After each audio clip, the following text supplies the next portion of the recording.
E aí, galera, bom dia, povo de Darwin. Tudo certinho? Bom dia, senhor. Bom dia, Júlia.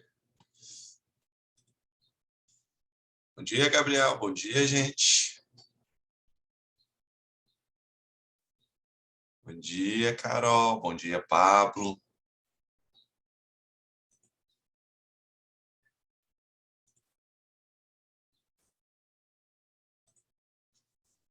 Bom dia, Yasmin. Bom dia.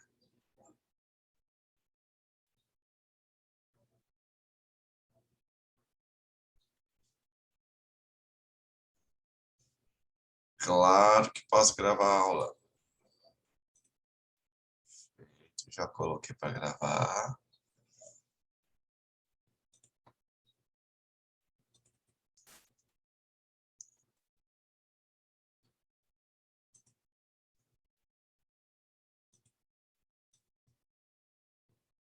Deixa eu ver onde a gente parou. Aqui.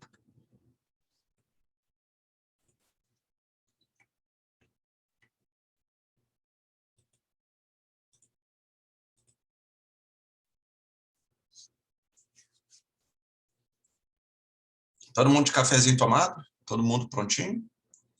Nossa jornada na fisiologia humana?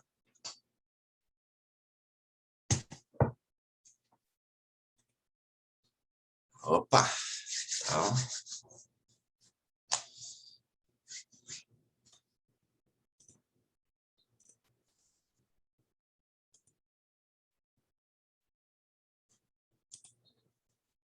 só bora. Partiu.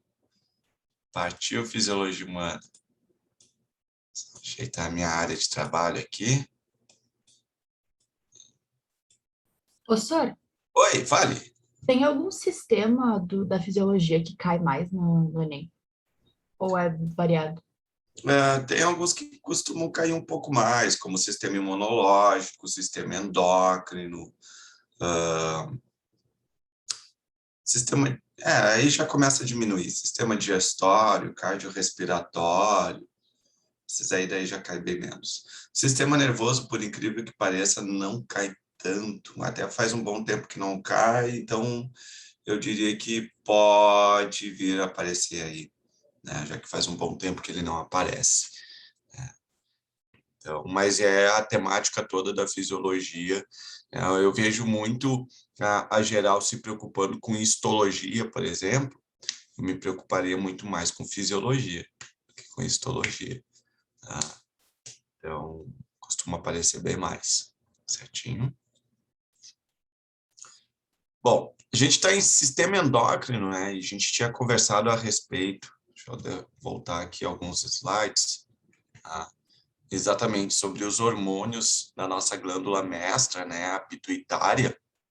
A gente viu as principais funções de cada um desses hormônios e a gente vê que esses hormônios produzidos pela hipófise ou pituitária, eles acabam atuando em outras glândulas ou em outros órgãos, né, do nosso corpo, ou seja, é justamente a glândula mestra, né? Ela centraliza tudo e faz a coordenação de todas as outras partes do nosso corpo.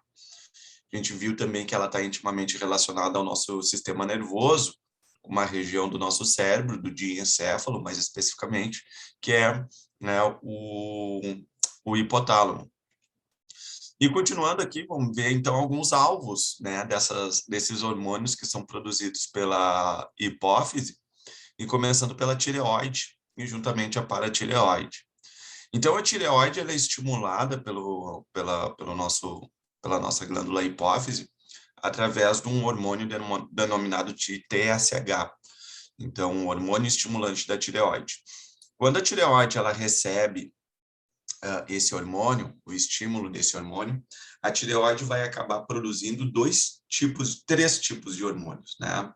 Os hormônios tiroxínicos, né, que são T3 e T4, que são responsáveis pelo processo de aumento do metabolismo sistêmico, e a calcitonina, que vai ser responsável justamente pelo controle da quantidade de cálcio na nossa corrente sanguínea, né, de absorção de cálcio e assim por diante. Então, os hormônios tiroxínicos, T3 e T4, quando fala de aumento de metabolismo sistêmico, isso significa o quê? que justamente são esses hormônios que fazem a gente aumentar a nossa taxa metabólica ou diminuir a taxa metabólica. Nossa taxa metabólica, ou seja, ela é regulada por esses dois hormônios que são liberados em resposta à produção do hormônio TSH, que estimula a tireoide. Tá? Nesse processo, T3 e T4 tem como alvo uma organela celular responsável pela síntese de ATP, as nossas fornalhas celulares, que são as mitocôndrias. Então, quando tem T3 e T4 elevados, né, um aumento de T3 e T4 na corrente sanguínea, isso estimula a respiração, aumentar a taxa de respiração celular, então estimula uma maior síntese de ATP, estimula a queima de substratos para a respiração celular. Então, estimula a queima do quê? Queima de glicose, queima de ácidos graxos, tá? Isso tudo vão ser, então, queimados para a gente produzir uma maior energia. E por que o nosso corpo precisa fazer isso? Ó, vou dar dois exemplos bem ilustrativos para vocês, o porquê que é preciso fazer a modulação desses hormônios. Um primeiro exemplo, imagina que tu está dentro de casa ou dentro do escritório, enfim, num ambiente com uma temperatura aconchegante, temperatura de conforto, para o ser humano é em torno aí de 22 graus Celsius, tá? É a temperatura de conforto. E aí, nessa temperatura, tu tem uma determinada taxa de produção de T3 e T4. Aí tu vai para a rua e na rua está fazendo 5 graus, com vento, aquele minuano, aquele vento forte. Poxa, muito mais frio. Qual é a tendência do teu corpo perder calor para o ambiente, né? O calor sempre passa daquele com maior estado de energético, com maior temperatura, para o ambiente de menor temperatura, né? Transferência dessa estado de agitação molecular. Então, a tendência é a gente perder, né, calor para o ambiente. E essa perda de calor para o ambiente não é legal para o nosso corpo, porque o nosso corpo precisa manter a sua temperatura estável em 36,5. Tá? E aí, o que vai acontecer? Para tu manter essa temperatura de 36,5, a hipófise vai detectar, né, essa diminuição de temperatura, essa diferença de temperatura, vai liberar o TSH, que vai estimular a tireoide a produzir T3 e T4. Na produção de T3 e T4, a gente aumenta a nossa taxa metabólica, fazendo com que a gente queime mais energia, mais substratos para a produção de calor. Tá? Então, esse é um dos exemplos. Então, a gente vai modulando. Quando precisa de mais, produz mais. Quando não precisa tanto, produz menos. O inverso é verdadeiro. De repente, a gente está nessa temperatura de conforto de 22 graus dentro de casa, no verão, aí está fazendo 40 graus na rua, e aí tu vai para a rua, quando tu sai do ar-condicionado, para a rua, dá aquele choque de temperatura, muito quente na rua. Então, qual é a tendência? Tu começar a receber toda essa energia, todo esse calor para o teu corpo. E isso aí não é legal, porque tu tem que manter a temperatura estável de 36,5. Então, em resposta a esse estado de maior energia chegando ao teu corpo, mais calor, a gente tem a diminuição de T3 e T4, a gente tem a diminuição da nossa taxa metabólica, justamente para que a gente tenha um processo de resfriamento. Juntamente, a gente vai ter os mecanismos de resfriamento, como o suor, que vai ajudar na regulação. Mas a diminuição da taxa metabólica também uma resposta fisiológica a esse excesso de temperatura do lado de fora, e o que vai acabar modulando a nossa temperatura. Então, por isso que a gente se sente sonolento, se sente mais lesado, mais lerdo, quando está muito quente, porque o nosso metabolismo naturalmente baixa para que a gente não tenha um superaquecimento do nosso corpo, tá bom? Tudo modulado por T3 e T4. Para a gente crescer, quando a gente é criança, a gente se desenvolver, a gente precisa gastar muita energia para construir o corpo. Então, essa energia vem da onde? Justamente vem da queima de glicose, queima de gordura, de carboidratos, gordura, que são lipídios. Então, vem da queima desses substratos. E para aumentar a taxa metabólica, produz T3 e T4. Já a calcitonina, ela tem, como o nome já diz, ela tem a ver com o controle de cálcio, a nossa calcemia sanguínea. Então, a calcitonina, quando ela é liberada pela tireoide, ela vai aumentar a absorção de cálcio lá no intestino e vai estimular o depósito desse cálcio nos nossos ossos. Então, ela é muito importante para o processo de calcificação dos nossos ossos. Ela vai estimular a atividade de células formadoras do tecido ósseo, que são os osteoblastos. Bom, então a calcitonina estimula os osteoblastos que vão depositar, vão produzir a nossa matriz óssea, que é feita de fosfato de cálcio. Por outro lado, puxando agora a brasa ali para a paratireoide, a paratireoide ela vai produzir um hormônio chamado de PTH, o hormônio pareotiotrófico, ou paratormônio, tá? Que fica mais fácil, tá? O paratormônio. O paratormônio, ele atua de maneira inversa à calcitonina. Enquanto que a calcitonina ela estimula, né, a deposição de cálcio nos ossos, o paratormônio ele vai estimular a retirada desse cálcio dos ossos e jogar para a corrente sanguínea. Poxa, mas por que que o nosso corpo precisa tirar o cálcio dos ossos e jogar para a corrente sanguínea? Isso não é ruim? Não, isso é importante. Tá? O ruim vai ser quando existe um excesso de retirada. Mas no dia a dia, nosso dia a dia, isso aí vai ser importante. Por quê? O cálcio é muito importante para diversas funções do nosso corpo. E eu vou citar duas delas. Primeira, contração muscular. Sem cálcio, não tem contração muscular. Segundo, o cálcio vai ser importante, né, para o processo de coagulação. Sem cálcio, não tem coagulação. E os nossos ossos são reservatórios de cálcio. Então, quando os níveis de cálcio diminuem na corrente sanguínea, libera, então, um paratormônio, que é liberado pela paratireoide, é produzido e liberado pela paratireoide, né, secretado por ela. E esse paratormônio vai estimular células específicas do nosso tecido ósseo, que são os osteoclastos. Os osteoclastos com C, tá? Está ali, escrito no slidezinho, tá? Aqui, deixa eu botar aqui o marcação de texto. Osteoblastos. Os osteoclastos, o que eles vão fazer? Eles vão fazer a reabsorção óssea. Tá? Ou seja, eles vão digerir a matriz óssea e disponibilizar o cálcio para a corrente sanguínea. Então, olha que interessante. A calcitonina, ela é um hormônio que provoca hipocalcemia sanguínea. Ela diminui a concentração de cálcio no sangue. Já o paratormônio, ele vai promover a hipercalcemia sanguínea. Ele estimula o aumento, né, da quantidade de cálcio na nossa corrente sanguínea. Certinho? Então, ambos trabalham de maneira antagônica, mas é importante para quê? Para tu manter um equilíbrio de concentrações de cálcio na tua corrente sanguínea. Certinho? Córtex da suprarrenal. O córtex da suprarrenal, o hormônio que vai atuar sobre elas, que a gente já viu, né, é justamente o hormônio chamado de ACTH. O hormônio adrenocorticotrófico, que é produzido pela nossa, né, adenohipófise. O hormônio adrenocorticotrófico, ele atua sobre a camadinha de fora das células, o córtex. Toda vez que fala córtex na biologia, córtex é a parte mais externa de um tecido, tá? Ou de um órgão. E aí, ele vai estimular o córtex a produzirem os corticoides. Nós temos 3 famílias de corticoides importantes. O primeiro deles é o glicocorticoide.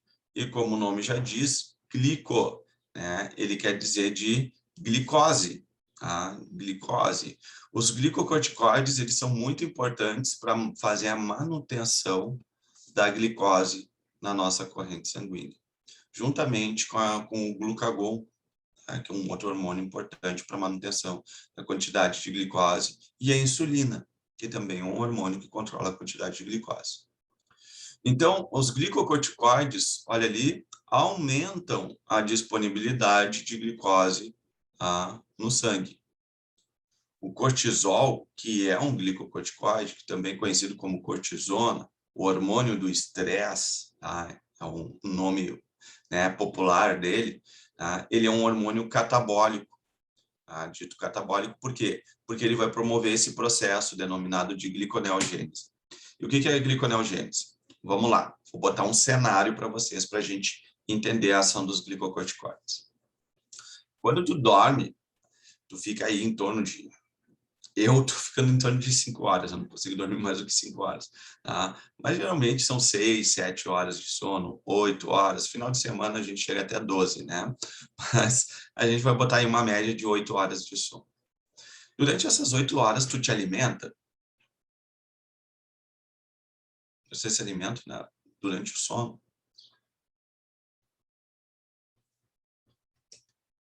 Não, né? A não ser que tu seja sonâmbulo, assalte a geladeira e não saiba. Professor, só para saber por que que tomar água antes de dormir é ruim. Quem disse isso?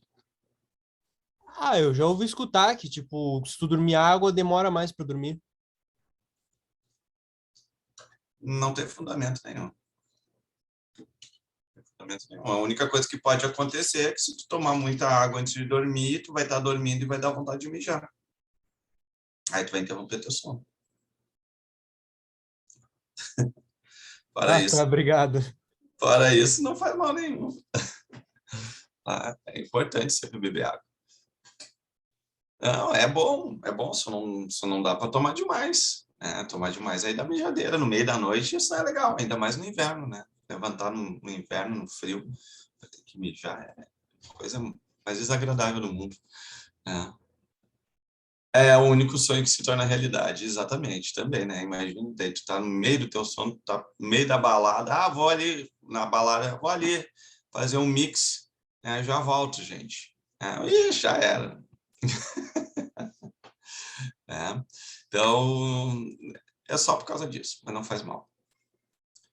Tem gente que toma um chá e toma um chá de camomila. Essas pessoas provavelmente que dizem que tomar água antes de dormir faz mal, elas tomam um chá de camomila para acalmar, um chá de maracujá para acalmar antes de dormir.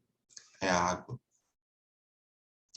Então, Chá preto também, pelo mate. não, mas aí chá preto, mate, isso aí tem cafeína. Aí atrapalha o sono. Chá verde, né, também tem cafeína e realmente atrapalha. Mas só água pura não tem problema nenhum.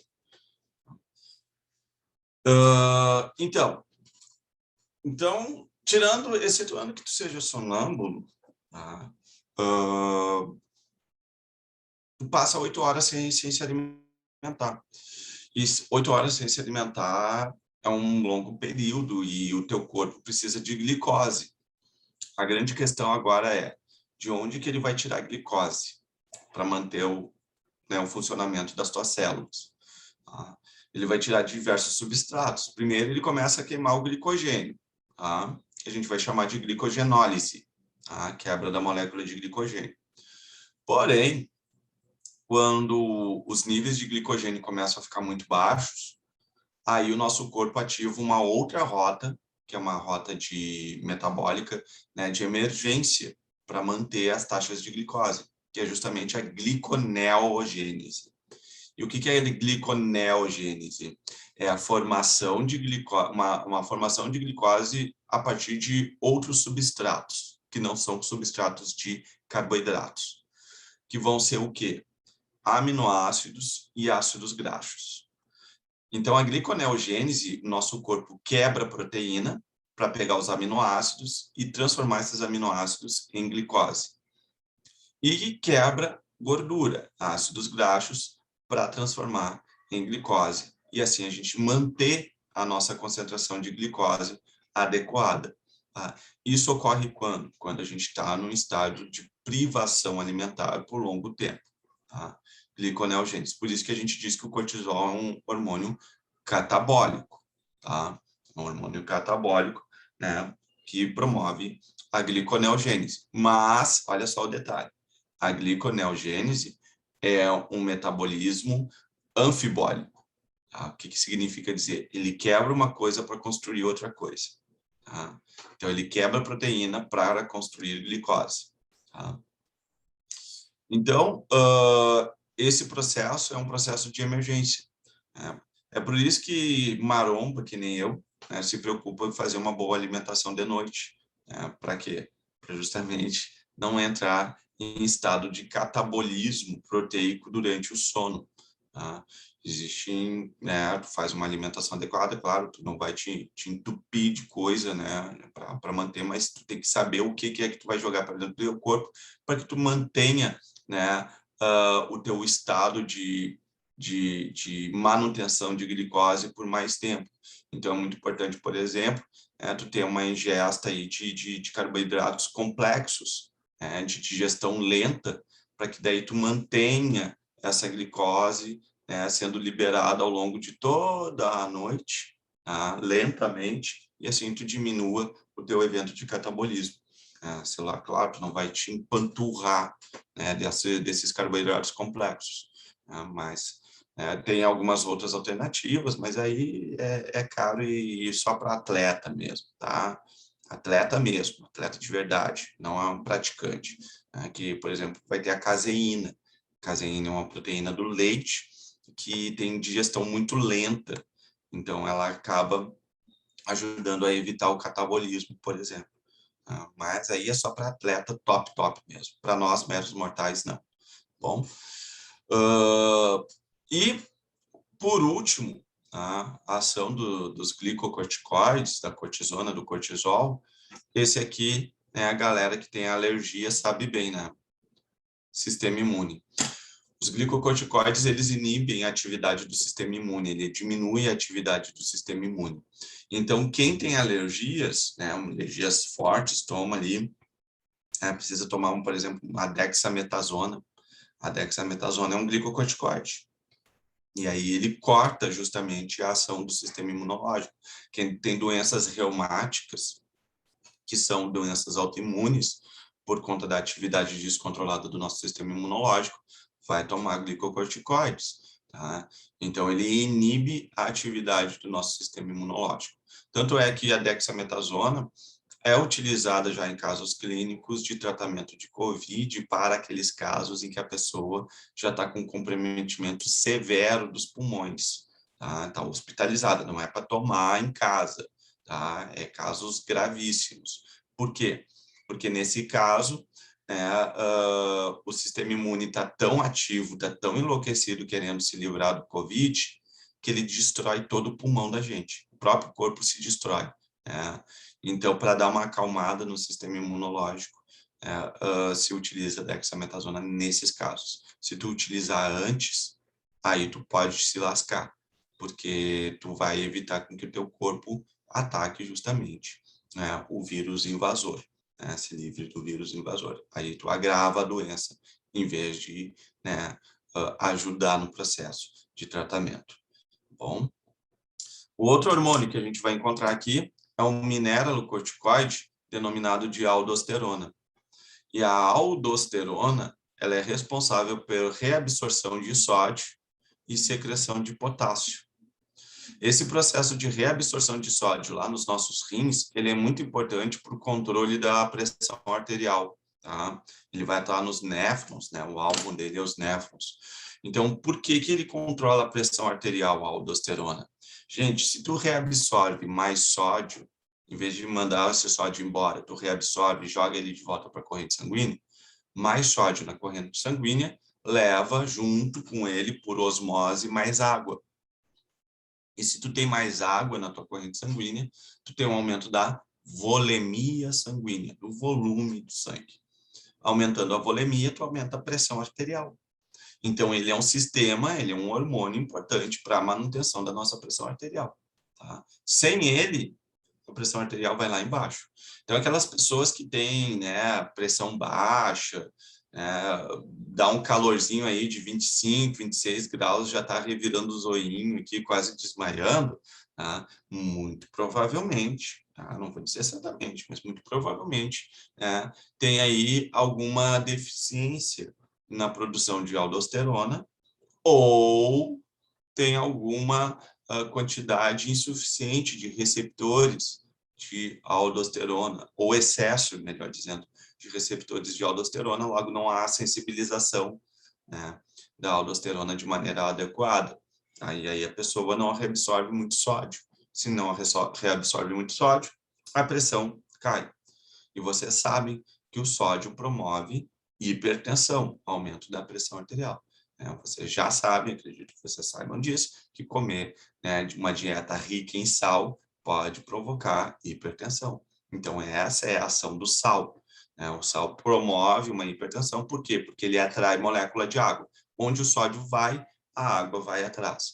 Então, quanto mais sódio na corrente sanguínea, mais água, maior pressão arterial. Provoca o que a gente chama de retenção. Por isso que quem tem problemas de pressão alta, toma diuréticos. Para quê? Para fazer a eliminação de água o máximo possível, né, para diminuir a volemia sanguínea e diminuir dessa maneira a pressão arterial. Certo? E o último é o sexo corticoide. O sexo corticoide são hormônios sexuais, né, como, por exemplo, esse nomezão aqui bonito, desidroepiandrosterona, a desidroepiandrosterona, ou, para os íntimos, a DEA, tá? A DEA. E a DEA é muito importante, por quê? Porque ela é um precursor de testosterona, de estrogênio e de progesterona. Tá? E ela vai ser importante em que fase da nossa vida? Na nossa fase intrauterina e também nos primeiros anos de vida. Por quê? Porque os ovários e os testículos, que são as principais glândulas produtoras de testosterona e de estrogênio, respectivamente, testosterona, testículos, estrogênio e progesterona, ovários, eles não estão ainda desenvolvidos. Então, se eles ainda não estão desenvolvidos, eles não têm atividade plena de produção desses hormônios. Então, quem vai fazer, né, essa atividade de produção desses hormônios vai ser o córtex da suprarrenal. Os córtex, né, porque a gente tem duas suprarrenais, né, uma na esquerda e outra na direita, tá? Que é o sexo corticoide. Nunca vi uma questão falando sobre ele, tá? Eu acho uma pena, eu acho interessante, tá? Mas nunca vi. Agora, sobre glicocorticoides, é importante vocês lembrarem a ação deles e da aldosterona também, tá? Principalmente porque o Enem vira e volta, gosta de falar de problemas de saúde, entre eles, hipertensão, tá bom? Alguma dúvida aqui sobre essa temática aqui desse slide?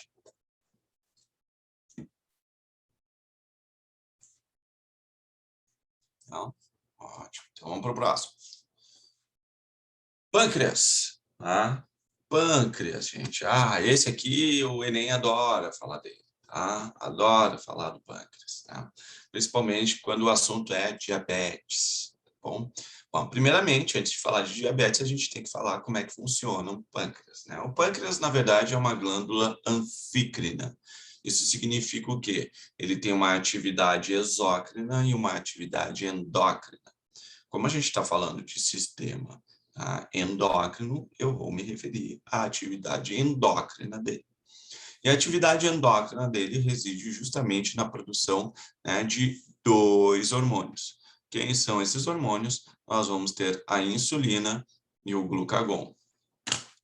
A insulina é produzida em resposta quando a gente está num estado de hiperglicemia.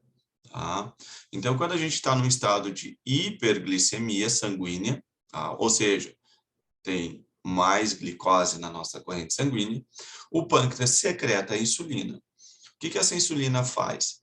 A insulina, ela se liga a receptores de insulina na membrana plasmática das nossas células, tá? E abre os canais de transferência, né, de transporte de glicose. Tá? Então, os GLUT, né? Então, os transportadores de glicose. Então, a insulina se liga a um receptor específico de insulina e esse receptor específico de insulina abre, né, os transportadores de glicose, fazendo com que a glicose seja retirada da corrente sanguínea e jogada para dentro das nossas células.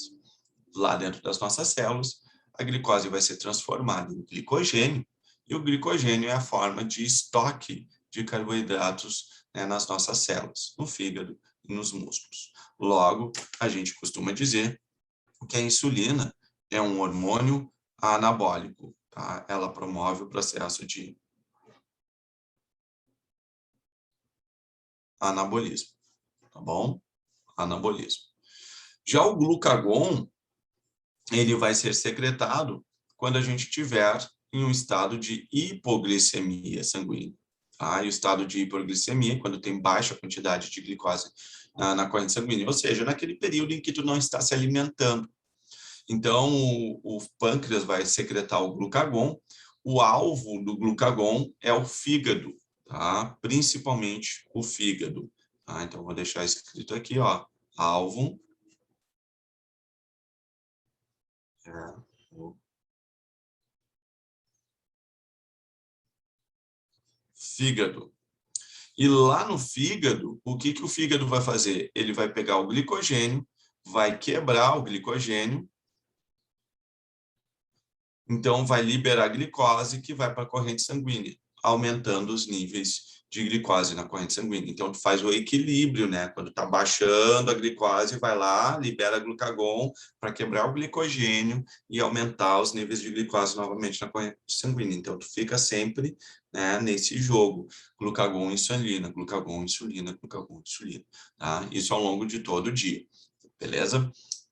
Já que o glucagon promove a quebra do glicogênio, então a gente vai dizer que o glucagon é um hormônio que vai promover o catabolismo.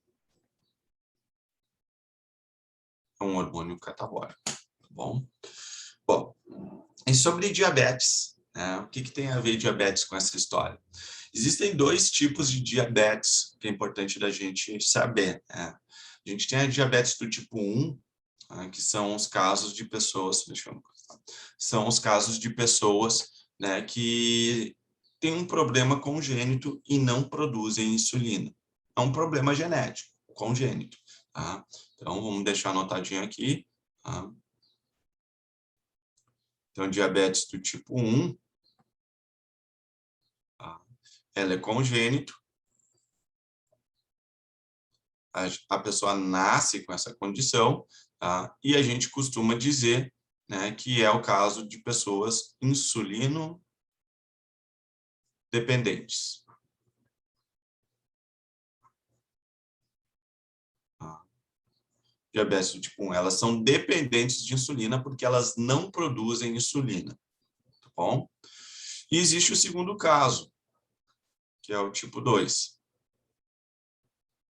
que daí ela é de fundo alimentar,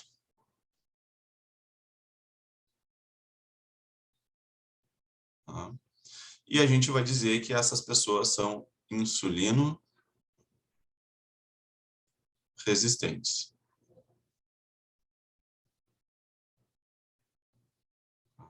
São insulinos resistentes.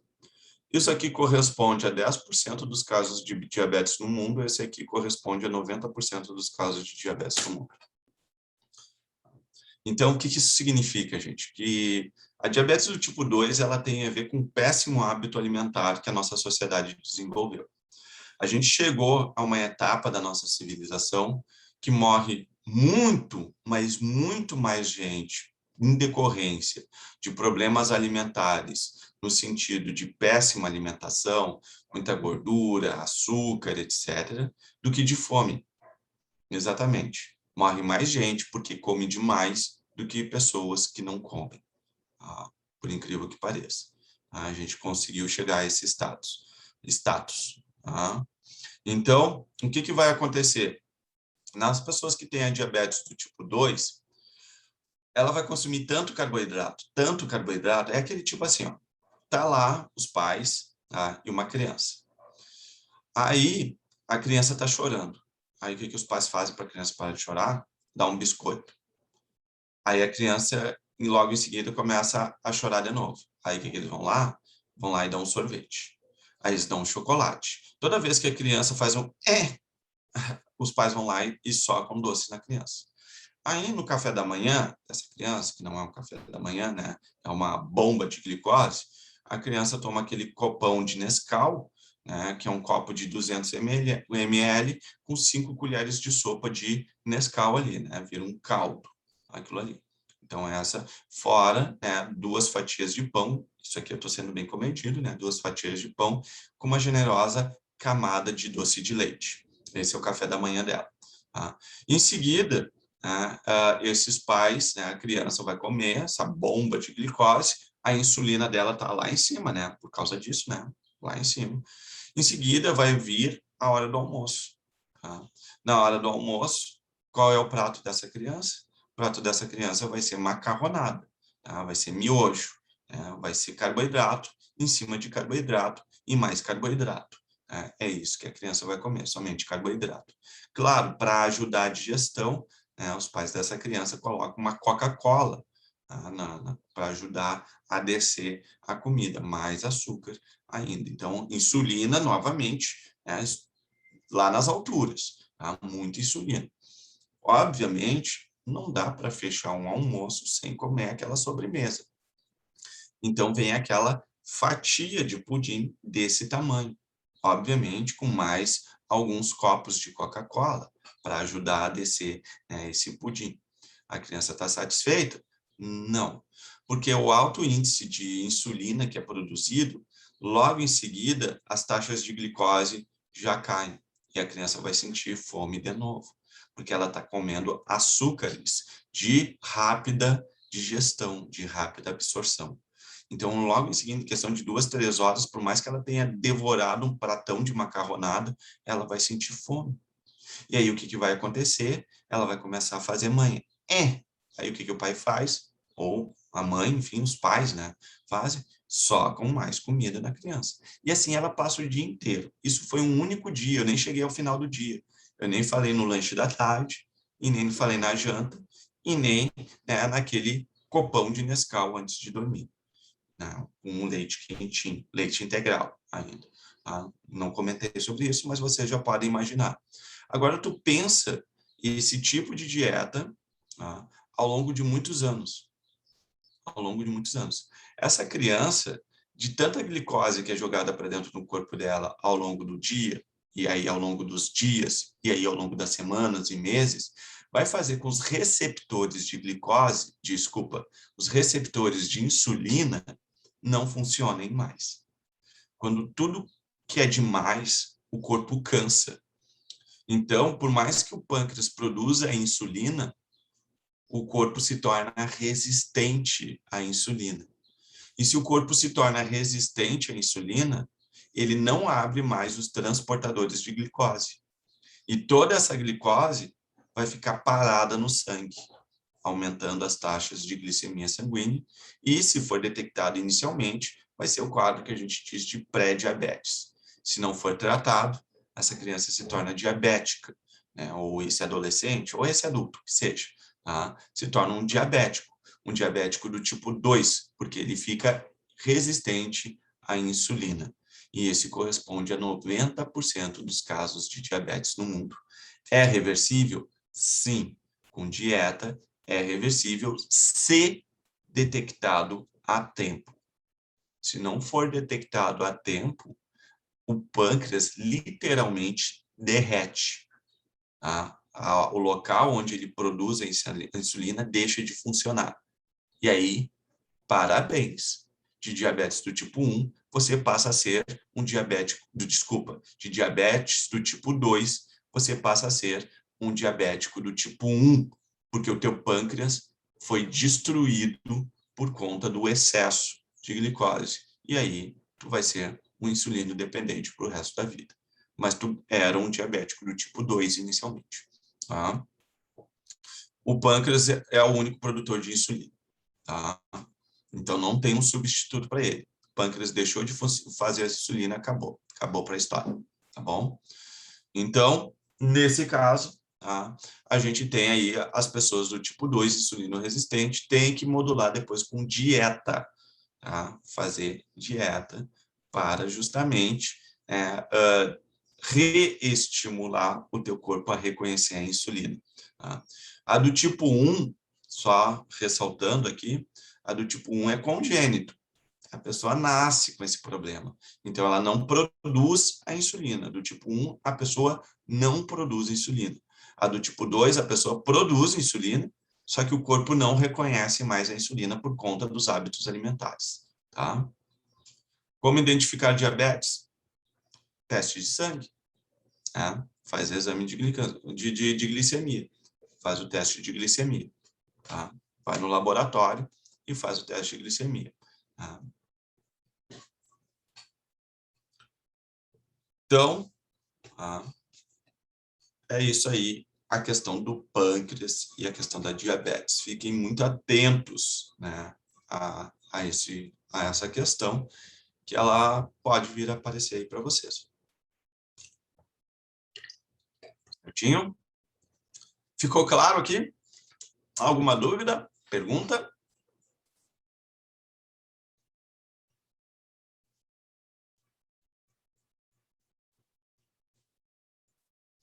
Beleza. Então, bora lá.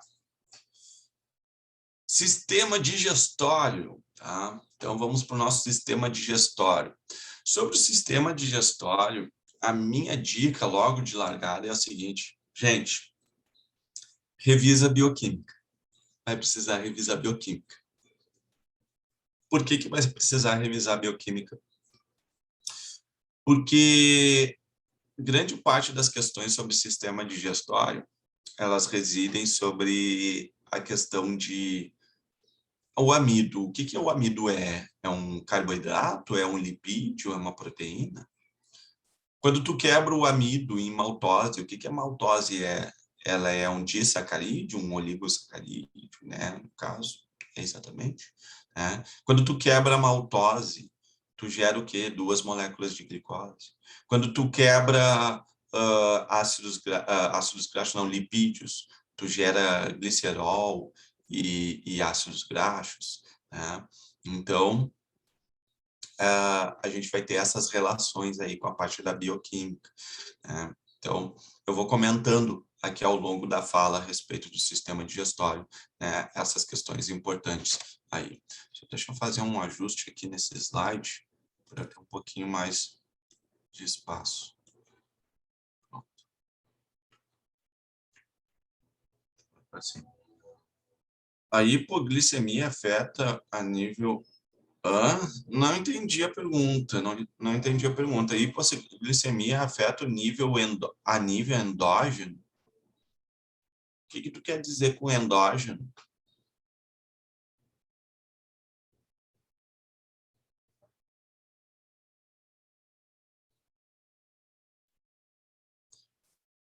Gente, quando eu falo hiperglicemia ou hipoglicemia, a referência é as concentrações de glicose na corrente sanguínea. É isso que a gente chama de glicemia, né? A calcemia, por exemplo, é os níveis de cálcio na corrente sanguínea. Hipercalcemia, né? Maior ou menor quantidade de cálcio na corrente sanguínea. Todas essas semias que aparecem para vocês é em relação à quantidade da substância na corrente sanguínea, tá bom?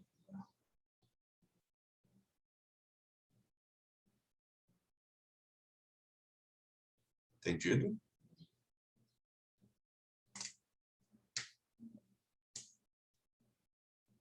Beleza. Então, opa, manda de novo a pergunta. Desculpa.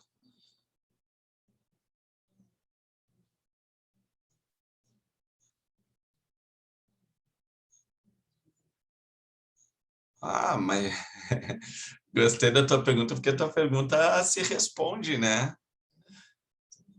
O tipo 1 é genético, né? Sim, é genético, é congênito. Se a pessoa desenvolve o 2, bom, agora é o 2, tu está falando do tipo 2, ela pode passar para os filhos? Não, a do tipo 2 é alimentar, é de hábitos de vida. Só do tipo 1. Tá? O que não for genético não passa para as crianças, para a prole. Tá? Só genético, só o que é herdável. Tá? Só o que é herdável. Certinho. É isso aí. Estava certo a tua linha de raciocínio, só confirmando ela. Eu nem respondi, quem respondeu foi tu, eu só confirmei. Tá? Gente, sobre o sistema digestório, então, vamos lá, vamos fazer a viagem. Digamos que agora no meu café da manhã, o que que eu comi, tá? Vou falar do que eu comi. Então, eu comi uma panqueca, tá? De aveia e tapioca. E junto com essa panqueca de aveia e tapioca, eu botei ali uma fatia de queijo e de presunto. Tá? Opa, mais uma pergunta aqui. Não. Se a pessoa tem a do tipo 1 e vira do tipo 2, daí a pessoa passa para os filhos. Não. Se a pessoa tem o do tipo 1, ela não vira do tipo 2. Não tem como virar do tipo 2. Ah, não. Também não. Porque ela vira como se fosse o tipo 1. Ela deixa de produzir, mas não é uma mutação genética. Ah, ela vira como se fosse tipo 1, tá bom? Feito ali, tá? Eu digo que como se fosse tipo 1, por quê?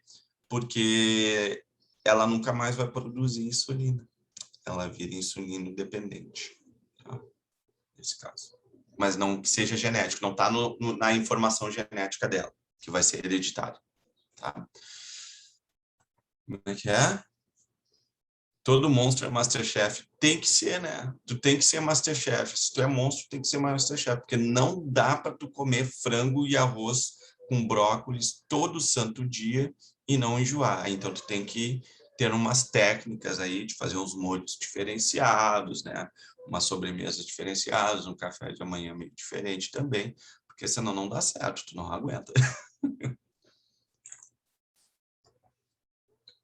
Todo maromba sabe temperar muito bem, usar temperos, né, diferenciados. Se não sabe, sofre. Não precisa sofrer. Tá? Bom, olha só, vamos lá. Sistema digestório. Então, deixa eu botar aqui uma outra cor. Aqui. Então, a gente começa aqui pela boca. Então, eu tinha comentado aqui. Então, era uma panqueca de tapioca, tá? Uma tapioca e aveia, juntamente com uma fatia de queijo e uma fatia de presunto, tá? Então, a tapioca e a aveia são carboidratos, certo? Então, tapioca e aveia são carboidratos. O queijo é gordura, é lipídio, tá? E o presunto é proteína, tá? Proteína, certinho? Então, tem aí os 3 macro, né, nutrientes básicos, né? Carboidratos, lipídios e proteínas. Então, na boca, então, número 1, boca. O que a gente vai encontrar ali? Pontos importantes. Tá? Na boca, a gente vai ter um pH aproximadamente neutro, de 7. E, juntamente, nesse pH igual a 7, a gente tem uma enzima. Uma enzima que é a amilase salivar.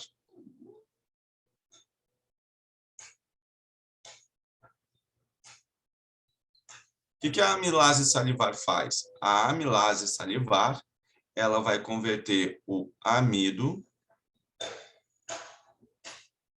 em maltose, certo? Então, converte amido em maltose. Ó, já comeu ovo, mel e queijo? Muito boa essa receita. Ovo, mel e queijo, panqueca? Não entendi. Um ovo mexido? O que é? Ovo cozido? Mexido? Panqueca?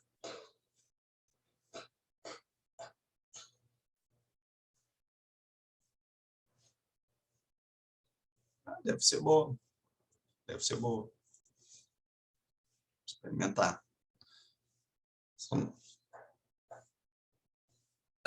Passa a receita no geral. Depois passa a receita aí para geral. A minha de tapioca e aveia é muito simples. 250 ml de leite, 2 ovos, 180 gramas de tapioca, 30 gramas de aveia, bate tudo, tempera com sal a gosto e vai para a frigideira. Deu. É isso aí.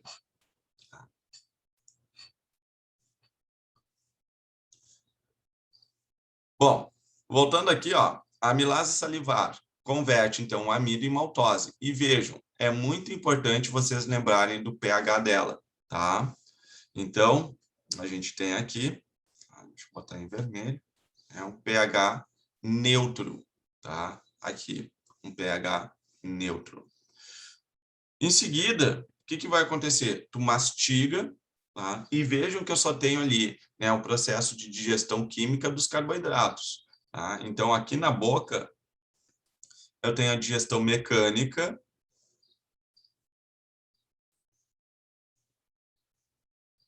e a digestão química, tá? Mas a digestão química é somente de carboidratos. Em seguida, tu mastiga e forma esse bolo alimentar.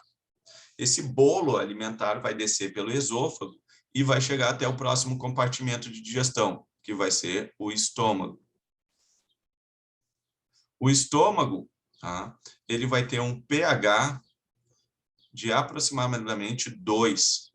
É um pH muito ácido, tá? Muito ácido. E nós vamos ter lá no estômago justamente o suco gástrico. O suco gástrico, ele é composto por HCl, ácido clorídrico, mais pepsina. A pepsina, por sua vez, tá? Ela digere proteínas. Então, a pepsina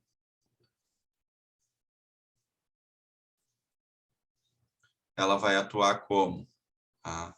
Quebrando proteínas em pedaços, que a gente vai chamar de peptonas.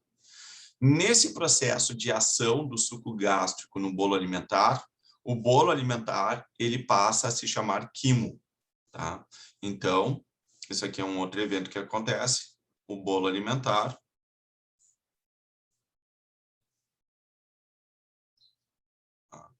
ele passa a se chamar quimo. Então, tá ali, é o quimo agora que a gente vai chamar. Esse quimo vai sair do estômago e vai entrar no intestino delgado, que é a próxima parada. O início do intestino delgado é uma estrutura que a gente vai chamar de duodeno. Tá aqui ele, ó, vou destacar aqui embaixo, ó. Tá aqui o duodeno, tá? Que é a nossa parada número 3 aqui. Aqui foi a nossa parada número 2, tá? O estômago, e aqui a gente iniciou o número 1, tá? Então, tá aqui o número 3, tá? O duodeno. No duodeno, olha que interessante, o duodeno ele tem uma conexão com a vesícula biliar e com o pâncreas. Tá? Então, ele tem ali a vesícula biliar e o pâncreas ligados ao duodeno. Deixa eu escrever aqui o duodeno. E aí, o que vai acontecer, gente? Tá? O duodeno ele vai ter um pH de aproximadamente 8,4. Então, é um pH alcalino. Poxa, a gente estava num ambiente em que o pH era 2. E agora a gente passa para um ambiente que o pH é 8,4. Como é que inverte esse processo de pH alcalino para pH, desculpa, de pH ácido para pH alcalino? Bom, o pâncreas ele vai secretar, tá? Então, o pâncreas ele secreta bicarbonato. Então, quando tu tá com acidez no estômago, tu toma um sal de frutas, né? E o que é o sal de frutas? O sal de frutas é um bicarbonato, tá? Bicarbonato de sódio, geralmente, tá? Então, é o sal de frutas que serve para alcalinizar, né, o suco gástrico, para aquela acidez passar. Então, a gente produz naturalmente, o pâncreas produz bicarbonato e ele joga esse bicarbonato ao quimo que chega no duodeno. O quimo chega no duodeno com pH de 2. Aí o pâncreas joga o bicarbonato e transforma esse quimo em de ácido para básico. Vai para 8,4. Então, vamos botar aqui entre parênteses, alcalinizar. tá? Alcaliniza o químico. E aí, o que mais tem? O pâncreas, ele ainda vai secretar enzimas. Eu não falei Eno, porque o Eno não me paga para fazer propaganda para eles, tá? A gente vai ter as enzimas do pâncreas, e a gente tem diversas enzimas ali no pâncreas. Nós vamos ter, por exemplo, as nucleases. Nucleases digerem DNA, RNA, ácidos nucleicos. Nós vamos ter as amilases, tá? Que digerem amido. Tá? Nós vamos ter aqui, presente também, no pâncreas, proteases, que digerem proteínas. Mas eu vou chamar a atenção aqui, ó, vou passar para cá para ter mais espaço. Então, nós vamos ter aqui o pâncreas. E a principal enzima que costuma aparecer e ser falada do pâncreas, tá? É a enzima lipase,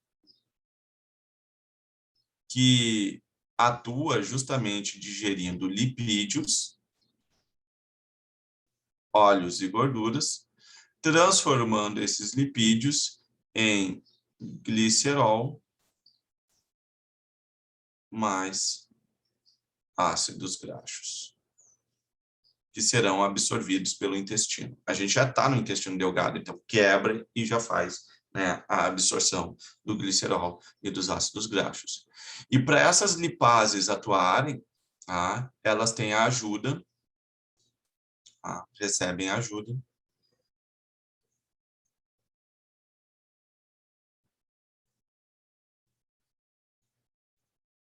da bile. Lipases. Recebem a ajuda da bile. E o que a bile faz? A bile faz a emulsão de gorduras. Tá? E o que é emulsão de gorduras? Como se fosse detergente.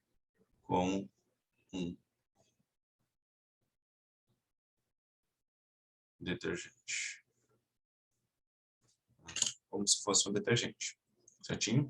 Então, o que o detergente faz? Tu tá lá com uma panela, que tu recém fez um rango, se tu usou algum óleo ali, tu enche de água, depois que esfriou, obviamente, tu enche de água e fica as gotas de óleo, umas gotas grandes de óleo.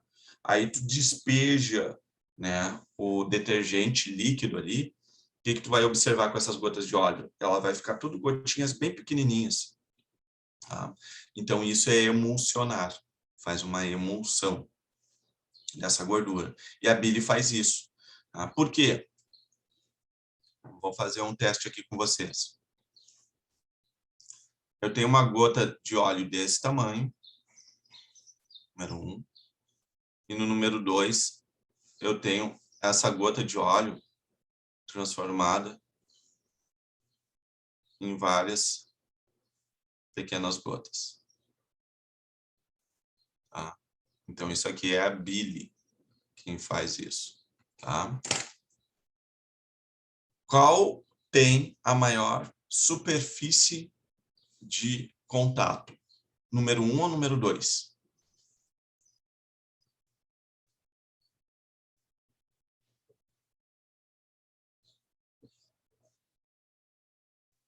Exatamente.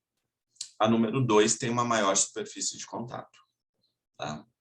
A número 2 tem uma maior superfície, uma maior área de contato do que a número 1. Tá? Então, a número 2 é correta. Se vocês tiverem alguma dificuldade de visualizar isso, vamos pensar o seguinte: acredito que em química vocês vejam esse processo.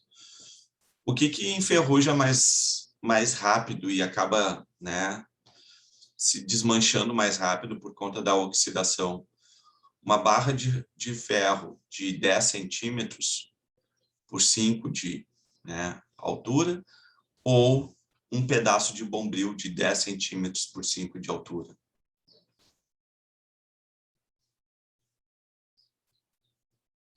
Que desmancha mais rápido na presença de oxigênio, uma barrinha de ferro de 10 centímetros por 5 ou bombril de 10 por 5?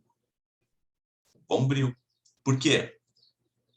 Porque o bombril, eles são vários fiozinhos, né, de ferro, tá? Ou seja, uma maior superfície de contato. É a mesma coisa que acontece com a gordura aqui.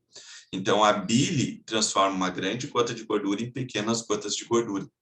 E isso aumenta a superfície de contato, facilitando a ação da lipase pancreática, digerindo, então, esses lipídios, transformando eles em glicerol, mais ácidos graxos.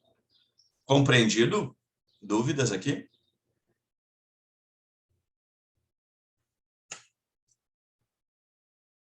Não?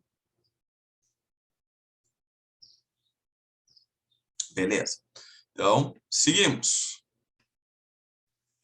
Duodeno e intestino delgado. Mas aí o que vai acontecer? Esse quimo, tá? Vou botar aqui, ó. O quimo, ele vai ser transformado agora em quilo, tá? O quimo é transformado em quilo. E aí o que a gente vai ter? Esse quilo, ele vai passar para as porções mais profundas, mais internas do intestino delgado. A gente vai chamar de jejuno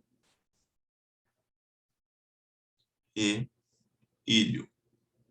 Se eu tiver filhos gêmeos, eu vou dar o nome deles. Um vai ser o jejuno e outro vai ser o ilho. Tá? O jejuno e o ilho, tá? Eles possuem pH que continua ali, né, no aproximadamente 8,4. É um pH alcalino. Tá? E o que vai acontecer? É nessa região mais profunda em que continua o processo de digestão, tá? E nós vamos ter a absorção, a maior área de absorção, né, de alimento, dos nutrientes. Então, aqui é onde ocorre a maior absorção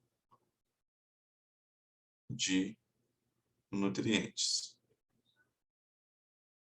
tá? No jejum e no ilho. Vai ter enzimas ali? Vai. A gente tem o suco entérico. E o suco entérico, ele vai ter o quê? O suco entérico, ele vai ter peptidases, que transforma peptídeos em aminoácidos. AA é aminoácidos, tá bom? Nós vamos ter as nucleotidases, que digerem os nucleotídeos, tá?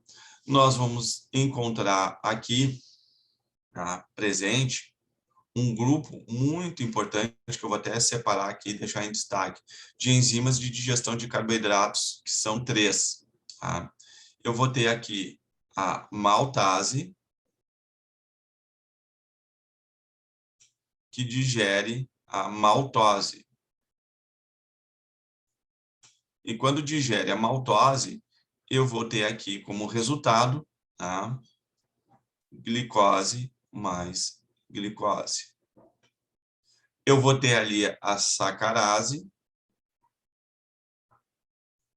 que digere a sacarose. E quando eu digiro a sacarose, eu tenho glicose mais frutose. Tá? E vou ter aqui, vai ficar espremidinho aqui embaixo, a lactase. A lactase digere a lactose. E quando digere a lactose, nós vamos ter ali como produto glicose mais galactose. Então, essas 3 aqui, tá, que são produzidas lá no nosso jejum e ilho, são as mais importantes de vocês lembrarem. Tá? E mais importante de vocês lembrarem, justamente o nome dessas enzimas e o que elas digerem, é importante vocês lembrarem que o nome da ligação entre dois monossacarídeos é a ligação glicosídica, tá? Então, essas enzimas quebram ligações glicosídicas. O que é AA? Aminoácidos. Aminoácidos.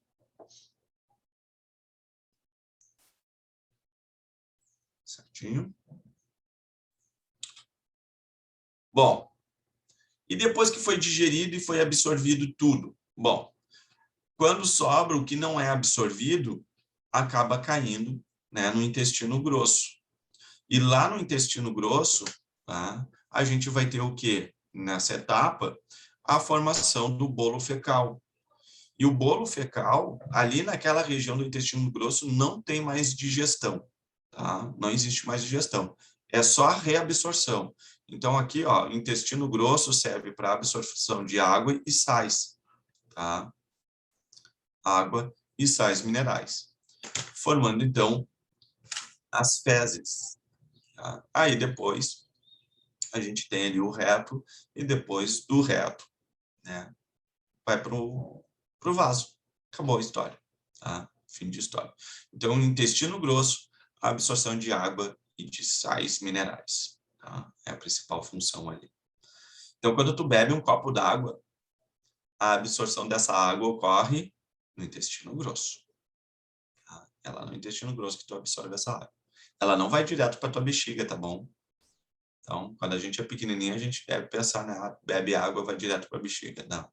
Tu bebe água, ela é absorvida lá no intestino grosso, entra na corrente sanguínea, e aí depois ela é filtrada, né? E vai para a bexiga, né? Depois do processo de filtração.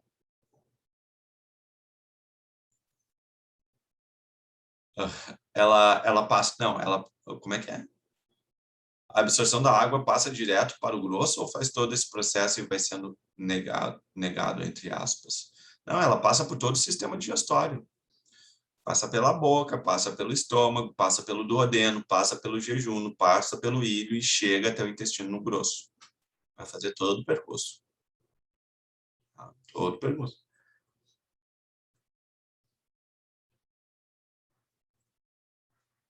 Processo, quanto tempo leva esse processo? Tu está dizendo só da água ou do alimento?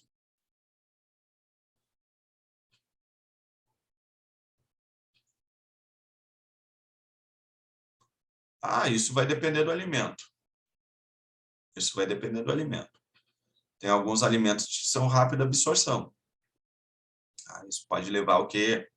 Uma meia hora, 45 minutos. Tem outros alimentos, dependendo, por exemplo, da quantidade de carne vermelha que tu ingere, pode demorar 3, 4, 5, 6 horas para tu fazer todo o processo de digestão dela.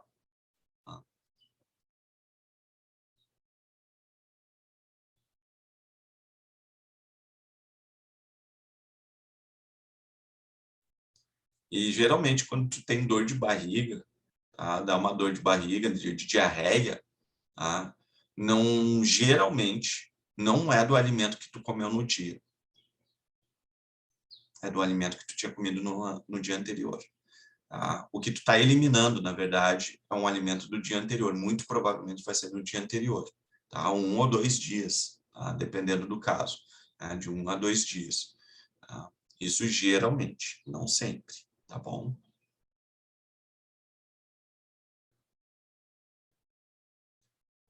É possível chegar em um dia? Possível é. Possível é. Sim. Mas geralmente não chega a um dia, tá? São algumas horas. Ele pode ficar estocado lá no intestino grosso por 1, 2, 3 dias. Bom, quem tem a bunda presa sabe bem como é que é isso, né? O processo de digestão, tá? O processo de digestão vai demorar algumas horas. O que seria o processo de digestão? Boca, estômago, duodeno, intestino delgado. O processo de evacuação, aí pode demorar alguns dias. Tá? A evacuação pode demorar alguns dias. Ô, Sor, o que que é aquele AA do lado dos peptídeos, ali no jejum no ilho? Aminoácidos. Ah, tá, obrigada. Se acostume com essas letrinhas assim, tá? Que costuma aparecer aí nos vestibulares da vida, até mesmo no Enem, tá? Esses A.A é aminoácido em biologia, tá? NT é nucleotídeo, por exemplo. GLI é glicose, frutose, galactose. Às vezes galactose aparece só gal, tá? Eu botei ainda galac.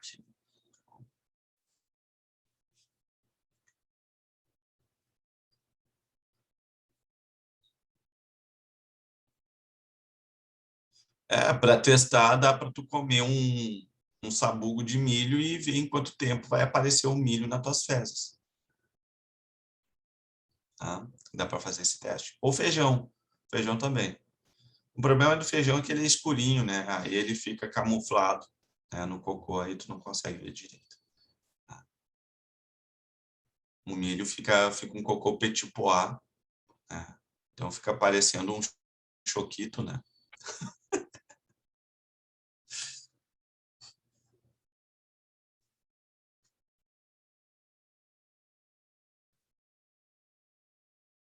Como é que é? Mas pode mastigar no máximo o milho que ele vai sair inteiro? Não, não. Se tu mastigar bem,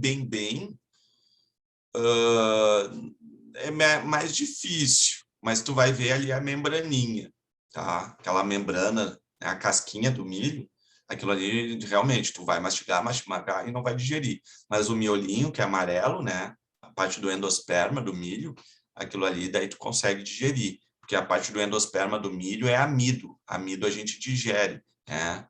E a parte da casquinha do milho, aquilo é muito mais celulose e lignina. Celulose e lignina a gente não tem capacidade de digestão, então vai aparecer. Então, teu cocô vai sair meio empacotado de ligninas ali. Tá? Mas é muito importante. Tá? A celulose e lignina é o que a gente chama de fibra alimentar. Apesar da gente não digerir, nutricionalmente ela não servir para nada, fisiologicamente ela é muito importante, porque ela retém água.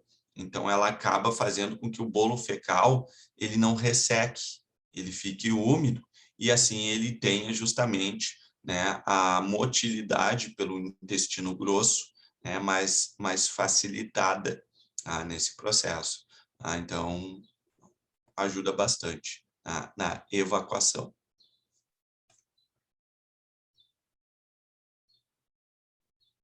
Como é que é?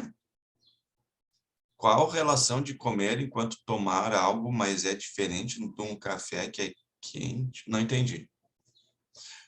Reformule, por favor, a questão que eu não entendi. Eu vou falar que fica mais fácil. Falo, não sei se ajuda na digestão, que quando tu tá comendo algo com algo gelado é ruim, mas quando tu toma, tipo, tu vai tomar um café da manhã, vai tomar um café que é quente, comendo algo. Não sei se conseguiu entender. Sim, entendi. Na verdade, não se deve ingerir líquidos, né, enquanto que tu está comendo. Não é o ideal. Junto com o sólido. Não vai ser o ideal, porque isso aí acaba interferindo no pH, isso dependendo do líquido, obviamente, acaba interferindo no pH do suco gástrico, principalmente do suco gástrico. Sobre se é algo quente, algo frio, tem uma explicação físico-química aí. Quando tu tem um alimento, tu ingere um líquido quente, tá? Pode ser um chá, por exemplo, não precisa ser café, pode ser um chá, maior temperatura, maior agitação cinética, maior cinética molecular. Maior cinética celular ajuda, né, a colisão das moléculas, logo ajuda o processo de digestão.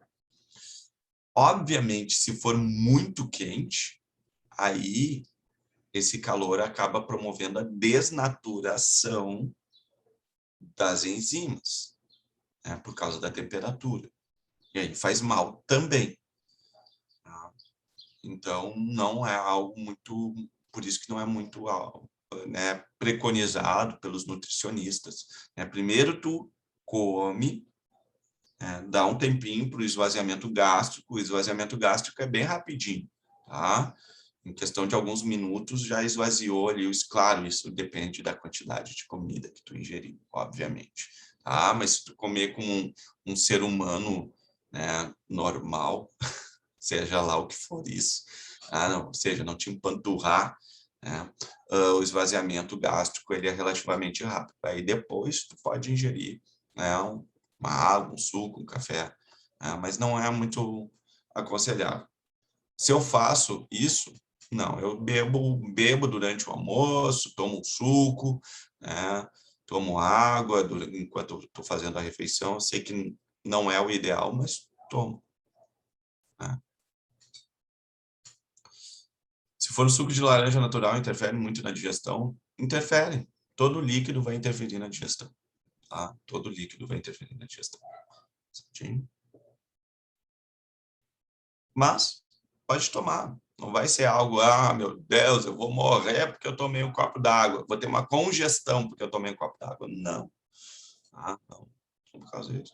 Só tu deixa mais lento o processo de digestão, porque tu acaba interferindo justamente na diluição, né, do bolo alimentar ali.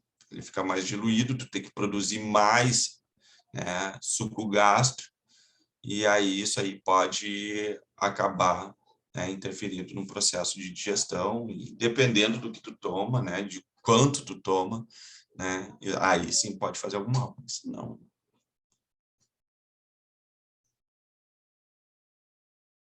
Se comer muito rápido, sim, para ajudar a descer, é verdade, mas não se deve comer na corrida, né? Não se deve. Não é. Então, não se deve. Certinho? Bom, eu vou parar aqui no nosso sistema digestório. Deixa eu fazer uma coisa aqui. Opa, sistema respiratório. Então, depois eu vejo qual vai ser a nossa data lá.